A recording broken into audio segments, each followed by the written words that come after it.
Good morning, everyone. Tom King and my partner in crime, Terrence Stevens, coming to you for another fun and engaging episode, at least we think so, of the business of life in black and white. Good morning, my friend. Hello, good morning, America. We hope you're all watching from the East Coast to the West Coast. So it is a good morning, America on this side. Amen, brother. It's a beautiful day outside, and let's get to it, man. I know you got some other stuff to do today. I'm going to be a little bit selfish on this one. You know, my world the last couple of weeks has revolved around the interest rate drop and refinances and home equity lines. And I think we can have a fruitful discussion for the folks involved here. And I think you can lend some really good insight too. And honestly, just because you've kind of done them all. I mean, you've done the equity line thing. You've been through several refinances with me, and we've kind of lived this life together. So I think we can Sure. impart some wisdom on all of our clients, if that's cool with Yeah, you.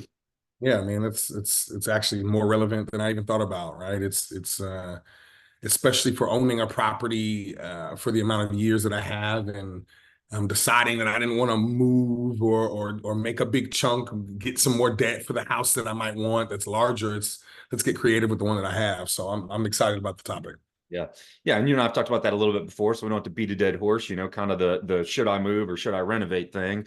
And I remember some very specific conversations that you and I had several years ago about, should I move and you thinking about moving and considering, the 2 point whatever interest rate you got on your little bitty mortgage now in that beautiful house, and you just saying something to the effect of, there's no way I just can't justify, borrowing $500,000 at 6 or 7% when I owe, 200 at 2 point something, right? So it's relevant, and I think it's relevant now too because the market's changed a little bit. The rates have come down. Interest rates are darn near in the fives at this point on some stuff, and the 15 years in the fours. And I think that's really opened some people's eyes. We've certainly seen an uptick in leads on our side, and I think that's because of the interest rates. Yeah, yep. I'm seeing a shift in, and honestly, a shift all around. And the data shows this. We sent out our newsletter yesterday, excuse me, on the first, just giving some more insight to inventory going up, rates going down, offers being submitted on houses, but prices going down as well. And so we're seeing a lot of the shift in the pricing of what you used to expect in your neighborhood might not be that, but you have to price and adjust pricing accordingly, because right now the big monster is new construction and how we compete with that, and that's the conversation I'm having with sellers. So, tell me what's going on in your world. I'm interested. Not everybody's coming to me for refis or asking questions about HELOCs, but I wish they would. Right, to your point, it's kind of my bread and butter now as well, right? And always gearing it back to the expert of the funny monies. Well, I think you shortchange yourself. You've probably connected me with as many people as anybody else to do home equity lines, right? So Huh. you're clearly getting asked because I'm getting those referrals from you, right? It doesn't necessarily have much to do with you, but again, goes to show the level of commitment you have to your folks and your clients, and kind of what they lean on you for, and that's just another reason I love you. But yeah, the refi world, right? I mean, we've been hanging out in this 7% range for the last year or two, and now all of a sudden, like I said, we're pitching 5.99 on a lot of stuff, and I think it's just a conversation of when it's relevant to refinance, right? Our industry is super shady when it comes to advertising and trigger leads, and your servicer reaching out trying to sell you crap.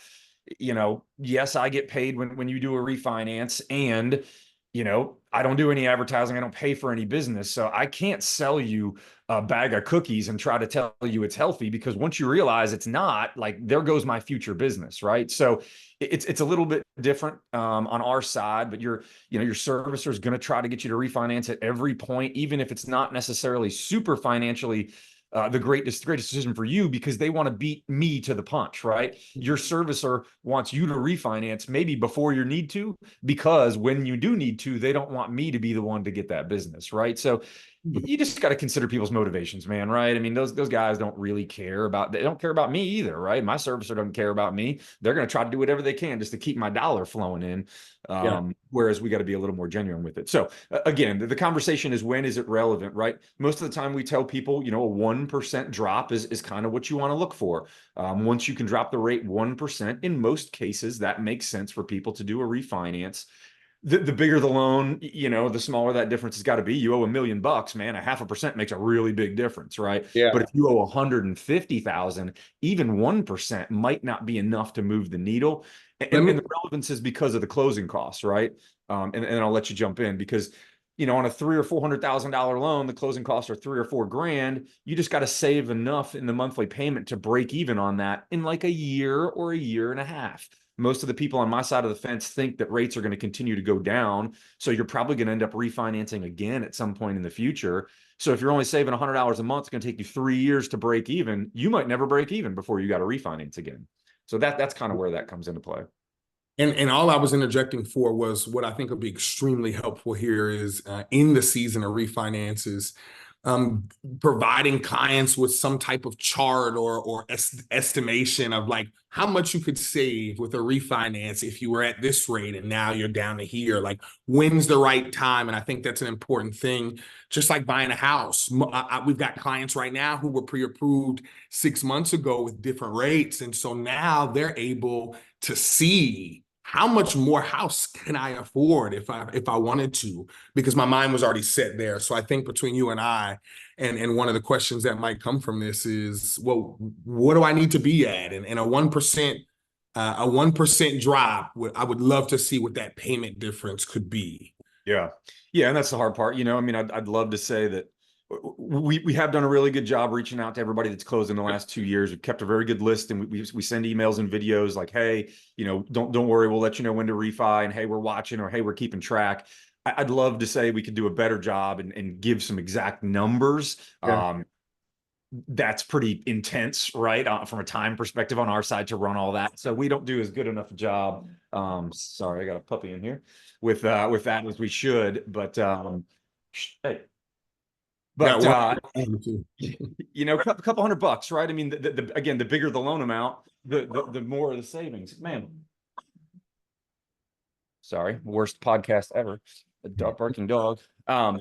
So we gotta just consider what the value is and what the loan amount is, right? Again, if you're $150,000, it's hard to save $300 a month in your payment. But if you owe a $500,000, it's easy to save $300 in your payment. And again, it's all break even on our side. That's the math that we send to our clients is, okay, when can I break even in 12 to 18 months? And if we can do that, then for most people that makes sense.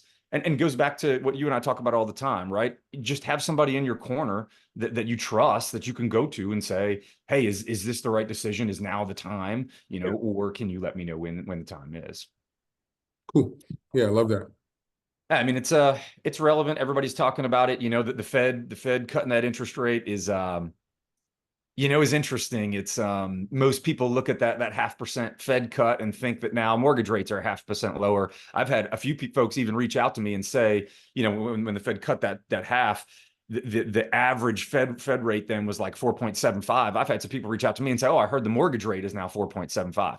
Like, not only does the Fed cut not directly correlate and impact the mortgage rates, but the Fed rate and the mortgage rate are something totally different, Yeah. right? So that's not even remotely accurate. Interestingly enough, and you can read all over the internet, once the Fed made that rate cut, mortgage rates actually went up. We've gone up like 50 basis points in the following week, right?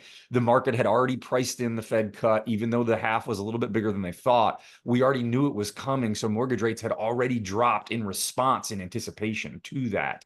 So again, you gotta have somebody that you trust, that you can reach out to and not be embarrassed to ask questions about. What in the past 2 weeks, what's the lowest rate you have locked? Um, I don't think, I mean, we've got 20 of these in my pipeline right now. Yeah. Thank the Lord above. I don't think I've gotten anybody on a 30-year fixed lower than 5.875. Right. And again, you got to be careful with saying stuff like that.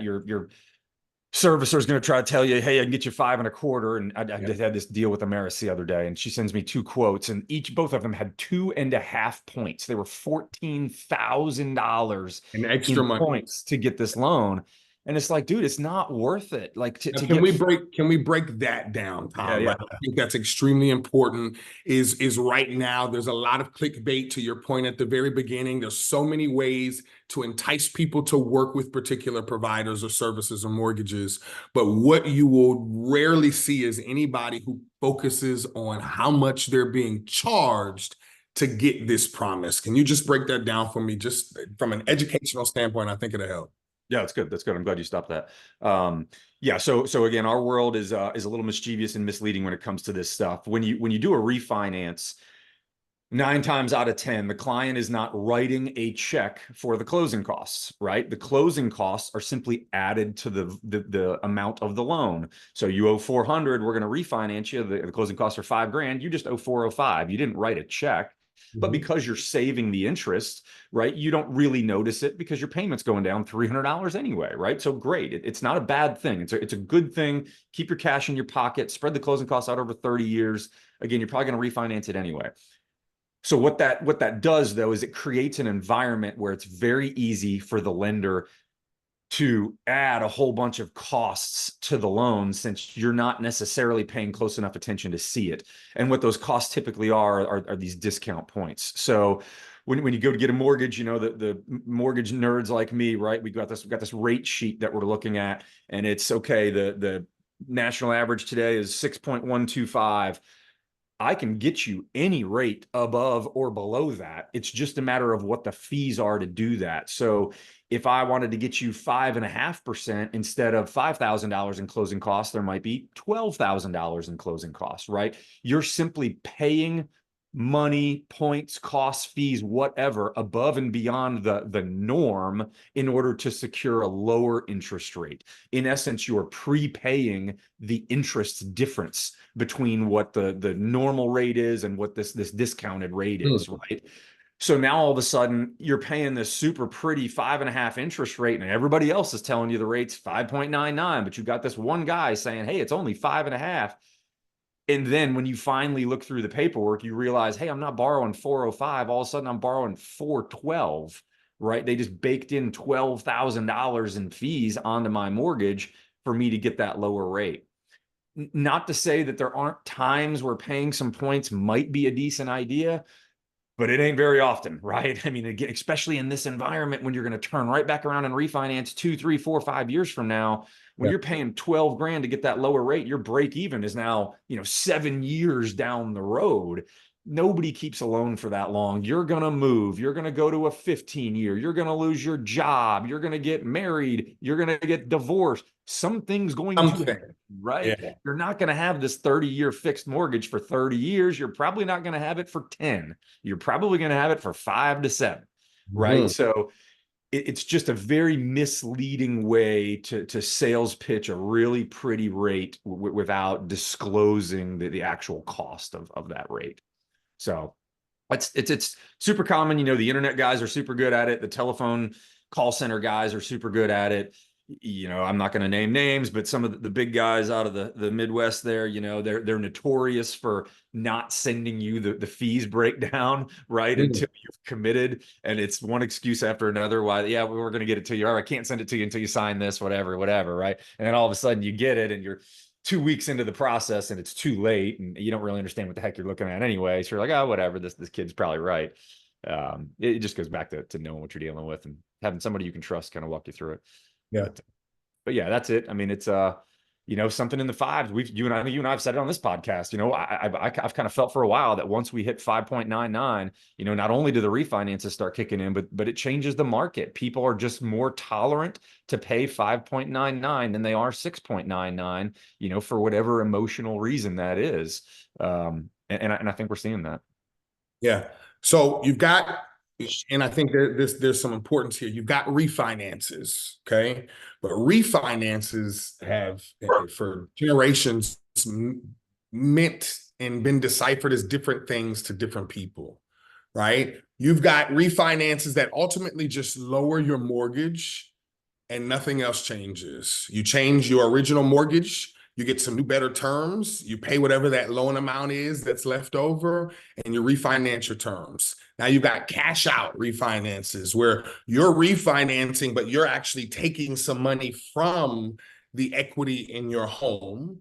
Any other refinances that the people, the audience need to know about? Yeah, that's a great angle. That's a good point. Because you're right. It's not always just about lowering your rate and your payment, and your timing is impeccable because you and I are a party to one of these that closed yesterday. That's a great example of this. Cash out refinance, right? You're just borrowing some of the equity in your home to use for whatever purposes, right? That's a little bit different. The rate in that case becomes a different consideration, meaning, it's easy to say, okay, I was paying 7%. Now I'm going to refi and I'm going to pay 6%. That's great, right?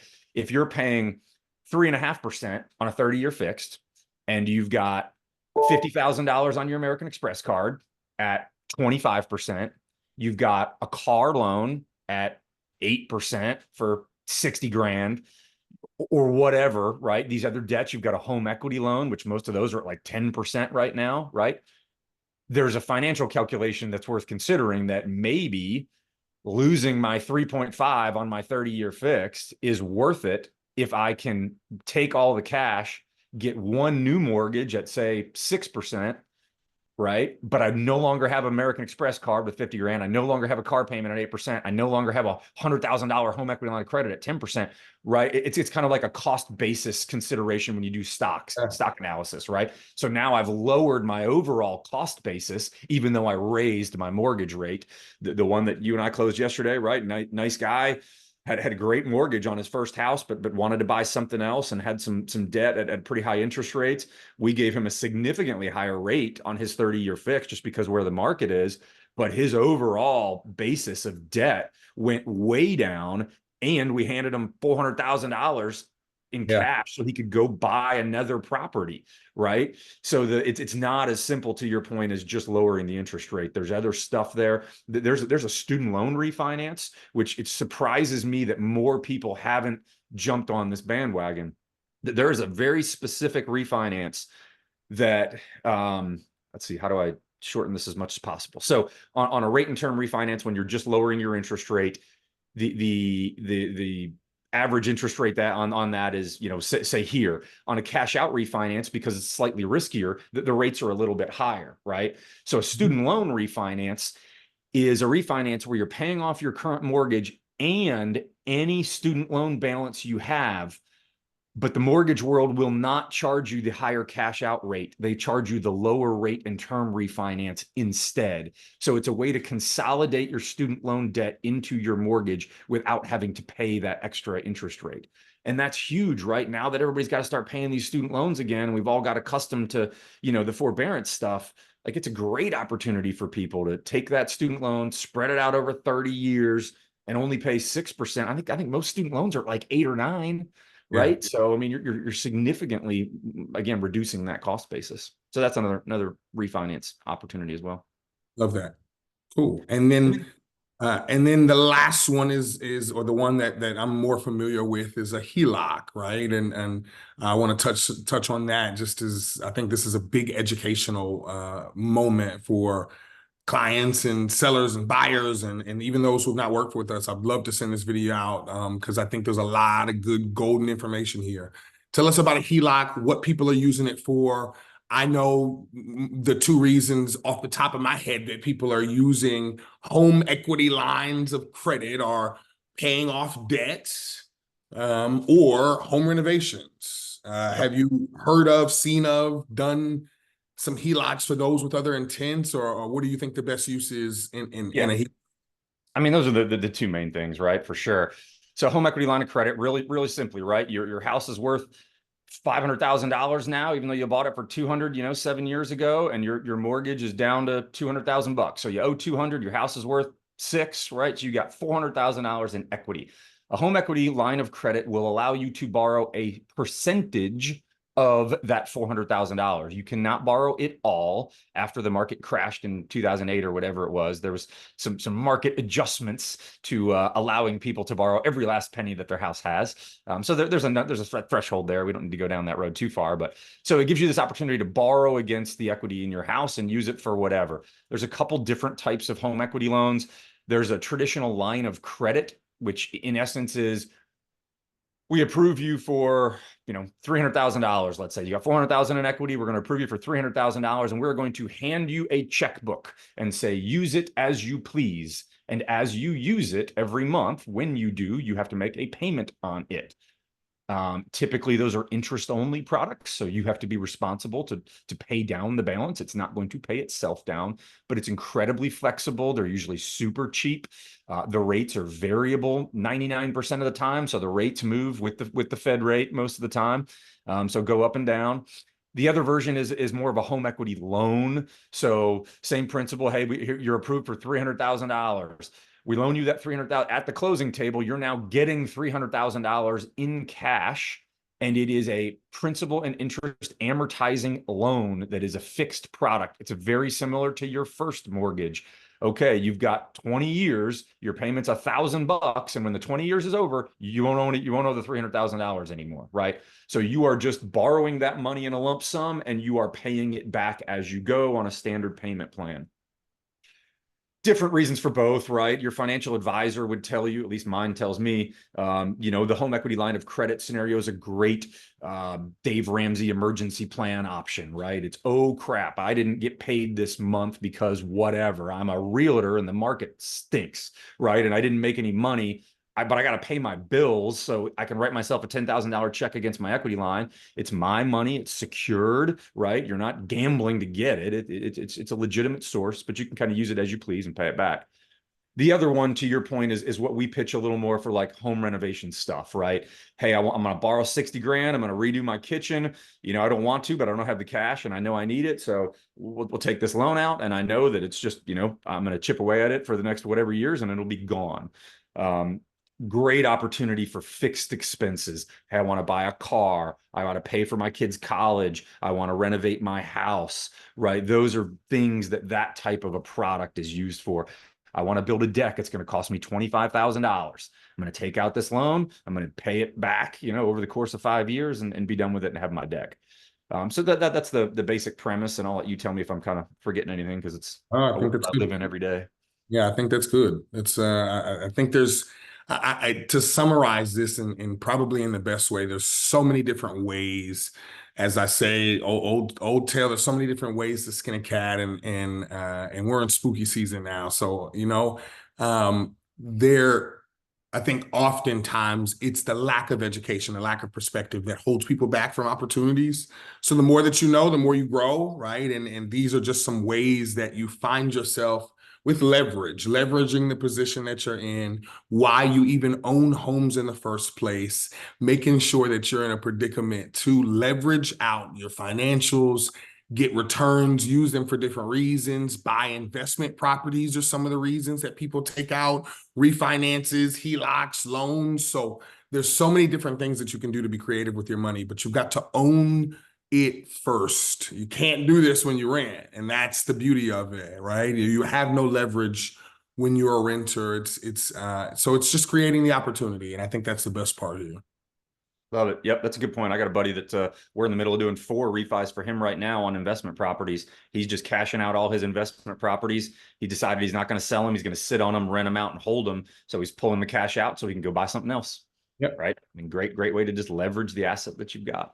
Here you go.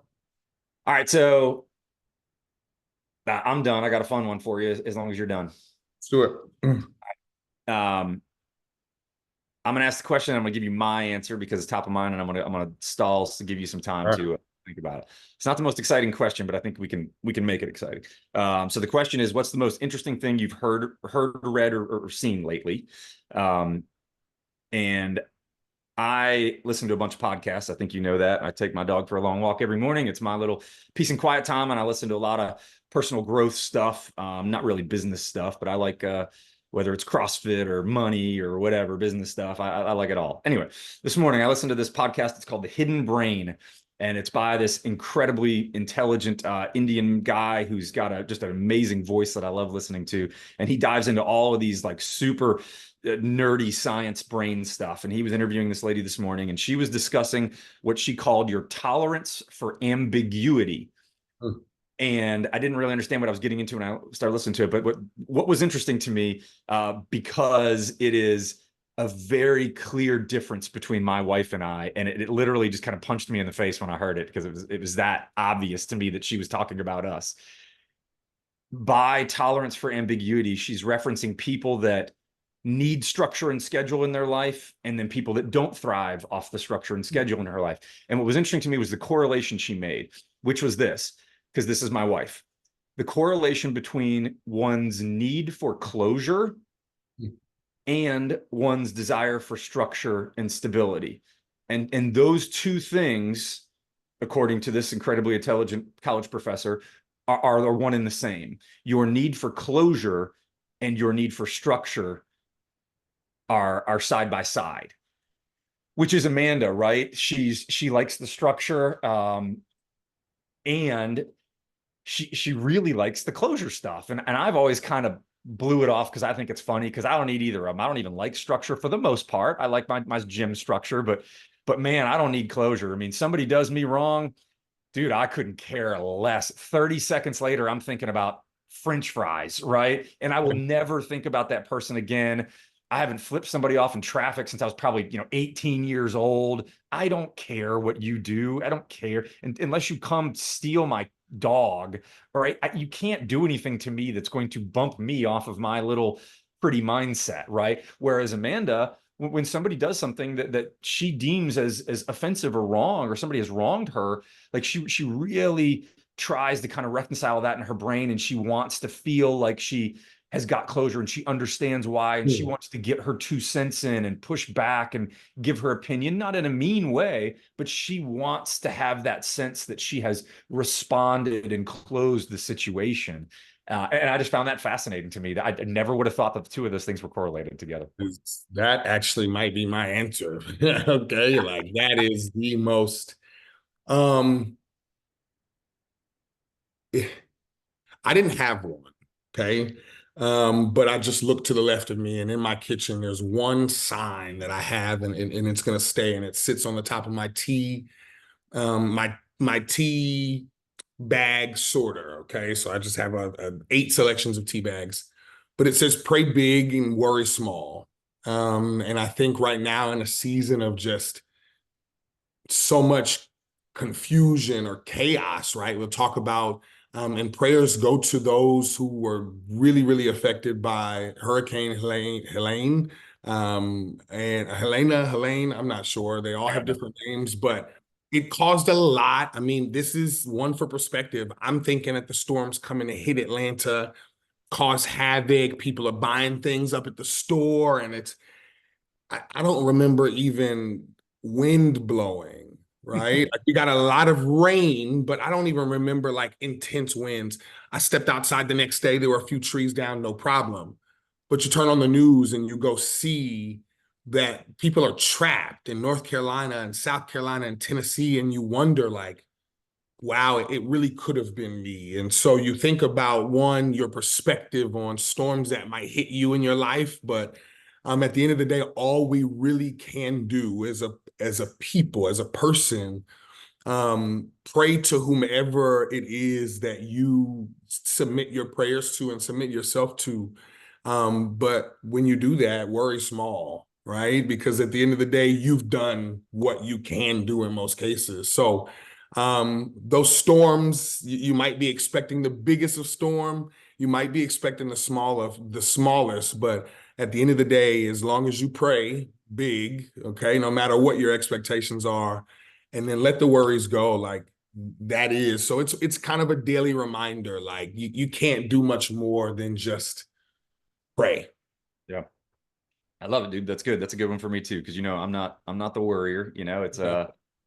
maybe out of ignorance, but all you can do is take the plywood, screw it over the windows, and go Call it back inside, right? And yeah. once you've done that, it don't matter you have no control over the situation, right? So sitting in the living room, you know, sweating and worrying and crying about what could potentially come, it does you no good, right? I'll tell you, you'll probably remember the story, and then we'll close this thing down. I use this on a monthly basis, if not on a weekly basis, whether it's with my wife or my kids or other people that I come in contact with. It's a story from Bold, and the story is you go into a restaurant with your friend for lunch, and you're sitting at a booth, and in the booth behind you, you start to feel somebody banging on the chair underneath you or whatever, right? You know how you can kind of feel people's heels banging on the underneath of the booth, right? A little annoying, gets banging, you know, whatever. A couple minutes later, you look up, and the kid that was banging on the seat is also staring over your shoulder, you know, watching you eat. And then a couple minutes later, now he's throwing crap that you know, is coming onto your side of the table. And then he starts a tantrum, and the next thing you know, he's running around the restaurant, you know, creating chaos. And you're sitting there stewing in your misery, like, what the crap? Like, why isn't his mom doing something to stop him? Like, this kid's super annoying. And obviously hypothetical story, but then you know, so you get up and you leave the restaurant, and only to overhear mom apologize to the waiter and tell the waiter that her husband is dying of cancer, and her and the kids have been locked up in the hospital all morning, you know, trying to spend every last second with him. And the kids were just completely stressed out and rambunctious because they've been in that hospital room for hours and hours and hours and hours, right? Like, you don't know, dude. Like, you're telling yourself a story anyway. You might as well tell yourself a story that is useful and Yeah. positive to the situation. Why would you tell yourself any other story, right? This mom sucks. Why can't she control her kids? Like, that doesn't do you any good. It just makes you mad. You Yeah. don't know what the truth is. Why tell a bad story, right? Yeah, that's a good one. That's a good one for sure. All right, we have bored America to death. Today is a good day. It's beautiful outside. I appreciate you, my friend. I hope you have a wonderful and productive day and As well, brother. solve some problems. Be good. Yes, sir.